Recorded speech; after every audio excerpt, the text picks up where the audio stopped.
Pour le chancelier allemand, il s'agit d'abord d'établir une relation personnelle avec Donald Trump. Les deux dirigeants se sont parlé plusieurs fois au téléphone. Ils s'adressent par leur prénom. Il faut voir si le courant passe en présentiel. Le chancelier allemand a le CV adéquat pour séduire Donald Trump. C'est un bon connaisseur des États-Unis. C'est un conservateur traditionnel, sceptique sur l'immigration. Il est aussi, comme lui, venu du secteur privé et il aime le golf, une des passions du président américain.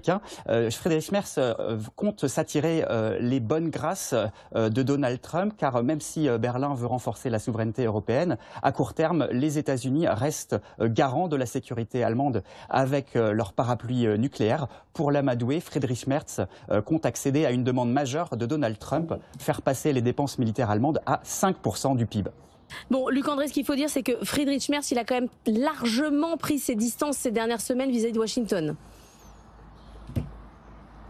Oui, Friedrich Merz a déchanté face aux outrances de Donald Trump sur le dossier ukrainien ou sur le soutien d'une partie de son administration à l'extrême droite allemande. Mais ces irritations sont mises de côté pour le rendez-vous du jour. Friedrich Merz veut convaincre Donald Trump de rester impliqué pour faire la paix en Ukraine, pour faire pression sur la Russie.